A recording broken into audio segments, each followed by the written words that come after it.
حول ولا قوة إلا بالله العلي العظيم. يا رب يا رب صبرني يا رب.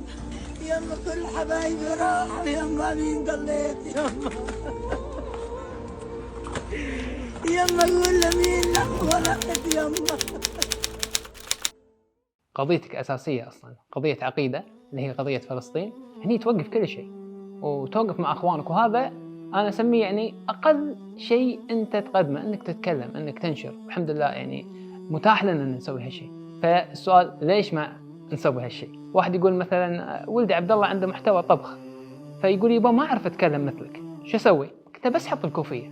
أنت مجرد ما تحط رمز معين حق القضية تكون أنت واقف مع إخوانك. لو لم تضرب المقاومة ما تضرر أكثر من 211 ألف وحدة سكنية، منها 28,500 وحدة هدمت بالكامل.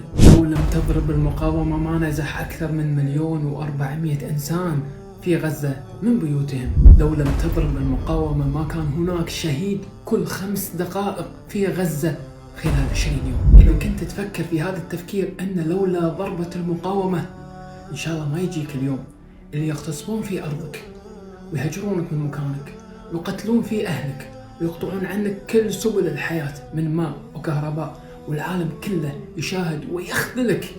وإذا دافعت عن نفسك تكون أنت الغلطان.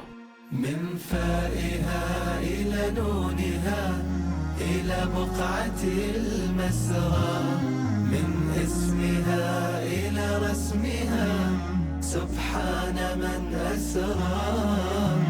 جمعت خصالا رسخت بين الورى تترى، تاريخها يحكيه من بجمالها درى.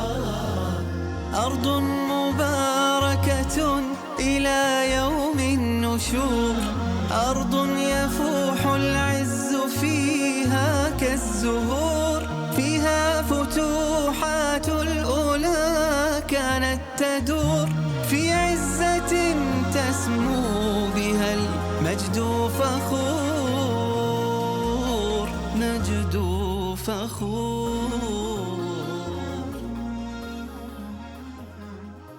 هذا الأمين رضينا به، هذا محمد رضينا به. بهذه الكلمات التي هتف بها أهل مكة لما اختلفوا بينهم في من سينال شرف حمل الحجر الأسود لموضعه، وذلك بعد بناء الكعبة قبل بعثة محمد صلى الله عليه وآله وسلم، واتفقوا على أن يحكموا بينهم أول من يطلع عليهم، فكان هو محمد صلى الله عليه وآله وسلم.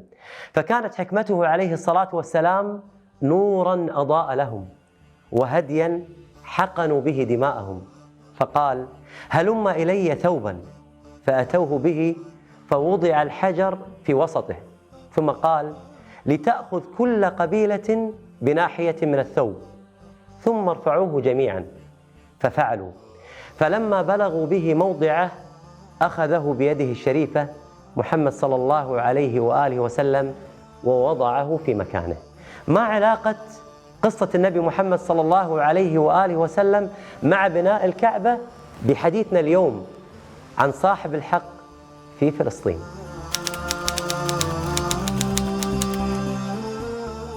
بداية يجب أن نكون على ثقة نحن كمسلمين بديننا وعقيدتنا، فقناعتنا كمسلمين أن هذه الأرض لله سبحانه وتعالى يستخلف فيها من يؤمن به سبحانه وتعالى ويتبع رسله، ولا يوجد في الأرض اليوم ديانات يرتضيها الله سبحانه وتعالى إلا ديانة واحدة وهي الإسلام.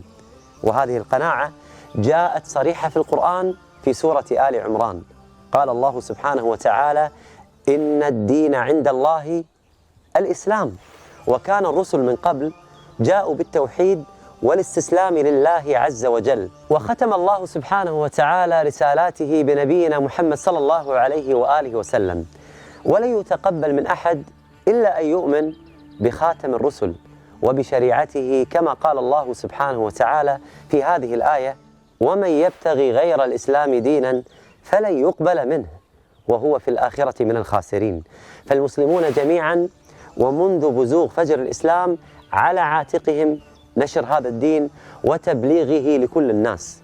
فكل الأرض وكل البقاع يجب أن تصل دعوتنا لسكانها، وحقنا كمسلمين في فلسطين هو قناعة راسخة باقية حتى يرث الله سبحانه وتعالى الأرض ومن عليها.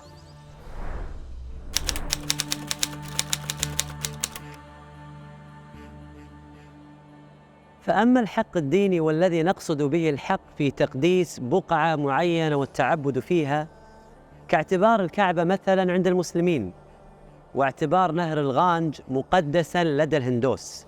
وأما حق السيادة فنقصد به الحق في ممارسة القوة المطلقة غير المقيدة لحكم منطقة وتقرير مصيرها.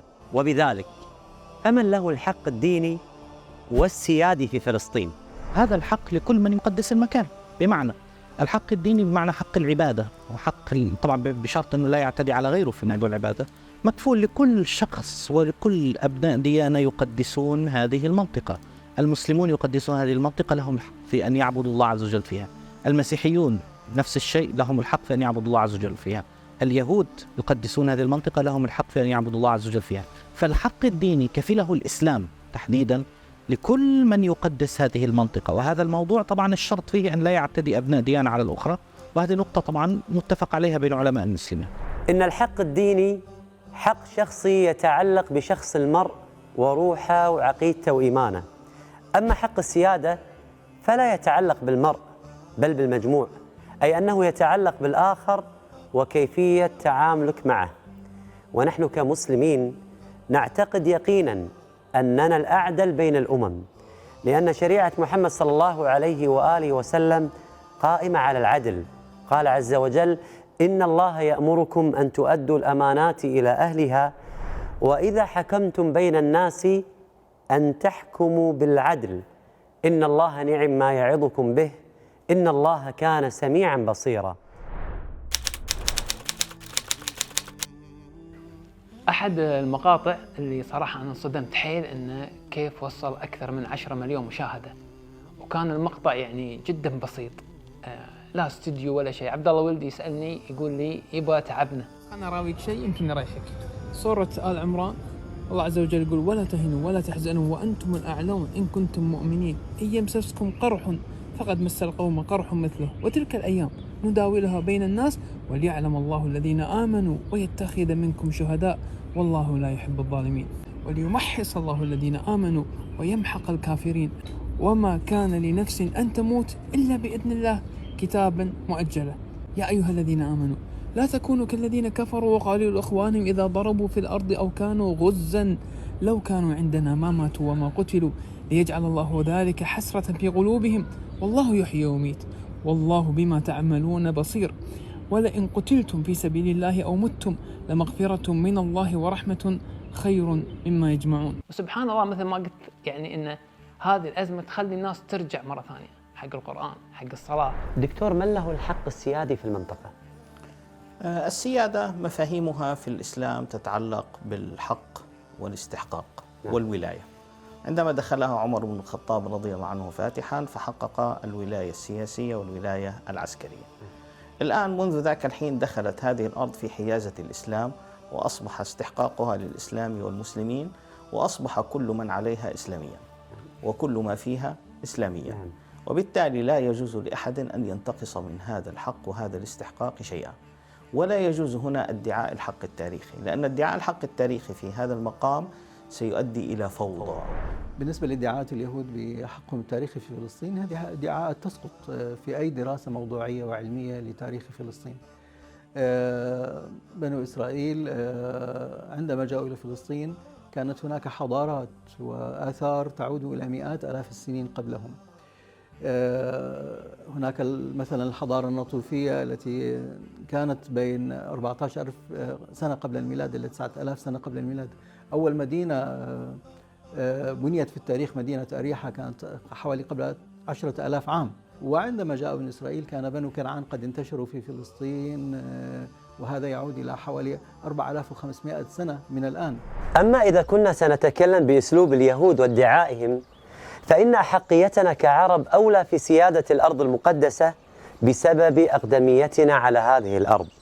فالكنعانيون هم أول من سكن بلاد الشام، ففلسطين قديما كانت ضمن بلاد الشام، وعرفت فلسطين وما حولها باسمهم أرض كنعان، وتوجد نقوش لهم في مناطق مختلفة من فلسطين وبلاد الشام، كلها يمكن أن توضح العلاقة الوثيقة بينها وبين اللغة العربية التي تطورت إلى ما نعرفه اليوم.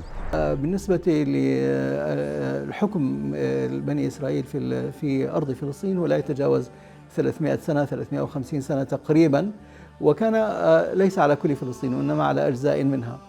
أما حكم الإسلام على أرض فلسطين فهو يعود إلى حوالي 1400 سنة متواصلة، وهو الأطول عبر التاريخ. بالتالي لماذا نحن لا نريد لهؤلاء الصهاينة أن يكونوا على هذه الأرض؟ ليس لأنهم محتلون فحسب، بل لأنهم يشيعون الفوضى بادعائهم هذا.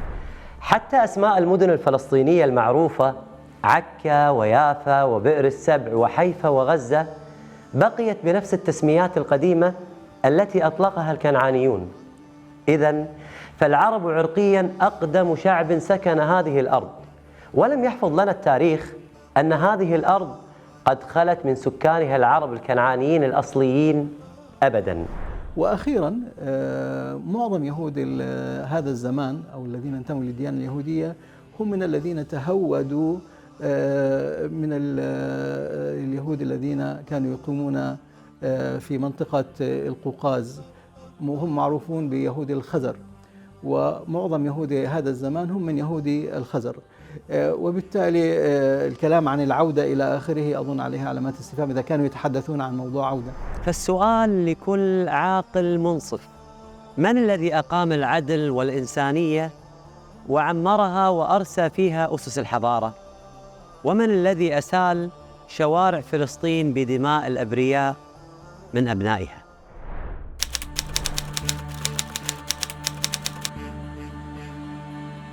الوسائل هاي وسائل التواصل الاجتماعي خلتنا نكسب كثير مكاسب في قضية فلسطين. في ترند صارت هي نقرأ القرآن. في ناس دخلت الإسلام بسبب ما رأوه من صمود إخواننا في فلسطين. يمكن يروح الروح كان مثال كبير أن كيف هالإنسان سلم أمره إلى الله عز وجل وهو مؤمن أن هذين ما راحوا، هذين موجودين أحياء عند ربهم يرزقون. هذه المشاهد اللي هزت العالم بالكامل وغيرت مواقف كثير ناس ما كانوا صافين مع قضية فلسطين، كونها قضية إنسانية خلينا نسميها مو إسلامية بالنسبة لنا، ولكن كثير ناس صفوا معاها لأن شافوا الظلم وقالوا إحنا لازم نوقف بوجه هذا الظلم. أحس اليهود مستغربين كيف إحنا تخلينا عن إخواننا بعد 100 يوم، أكثر من 100 يوم، إلا من رحم الله طبعا. وترى أهل غزة يعني مو بحاجة لنا. أما أنت لما الله عز وجل يسألك قاعد تشوف إخوانك هم قريبين منك مسلمين العرب قاعد يذبحون بشكل يومي، أنت شنو سويت؟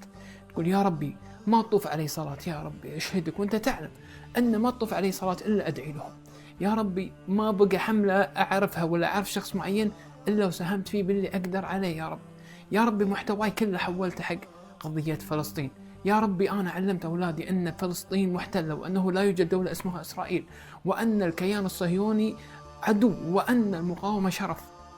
ولا تقول لهم أنا قلت لهم علمت أولادي أن في حل حق الدولتين؟ اسأل نفسك لأنك راح تسأل يوم القيامة. أسأل الله أن يكون في عون أخواننا، أتنسونهم من دعواتكم واللي تقدرون عليه، اللهم آمين. أن كل أهل الأديان كانوا يعيشون بسلام وأمان في ظل الإسلام، ولم تحدث هناك خلافات أو نزاعات طائفية ولا عرقية تحت حكم الإسلام.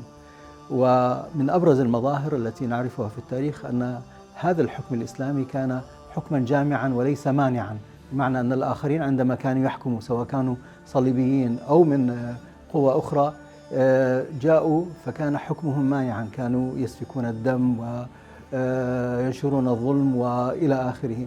أما حكم الإسلام فكان يجمع الجميع في مظلة واحدة عادلة. نعم، رضينا به حكما. كلمات أهل مكة لمحمد صلى الله عليه وآله وسلم التي حقنت دماءهم، لأنه الأمين العادل الحكيم، نبينا وقائد دعوتنا، الذي أرسى لنا مبادئ الإسلام العادل، الذي إن حكم وساد في أي بقعة من بقاع الأرض كان العدل والخير والسلام. وبما أن العدل كان سائدا في فلسطين بحكم المسلمين، فلماذا يطالب اليهود اليوم بحق السيادة في أرض ليست أرضهم وحدهم دينيا وليست أرضهم سياديا؟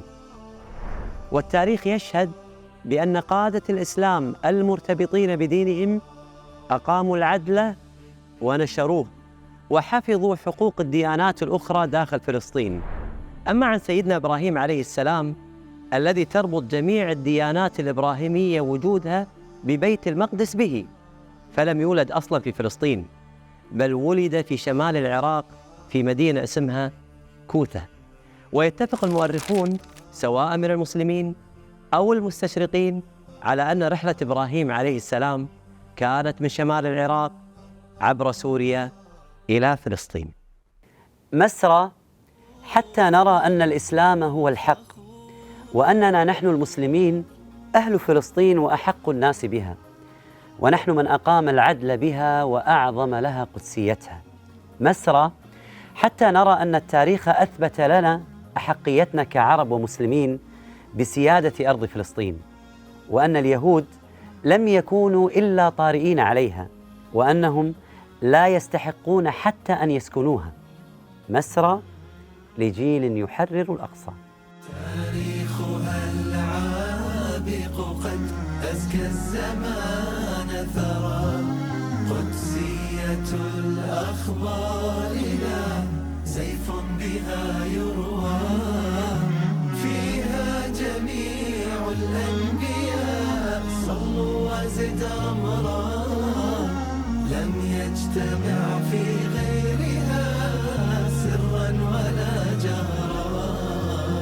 المجد للأقصى على مر العصور، مهما طغى العادي عليها بالشرور، دوما سيبقى في الفؤاد لها حضور، حتما سيشهد مجدها كل غيور، كل غيور. من فائها إلى نونها إلى بقعة المسرى، من اسمها إلى رسمها سبحان من أسرى، جمعت خصالا رسخت بين الورى تترى، تاريخها يحكي من بجمالها درى، بجمالها درى.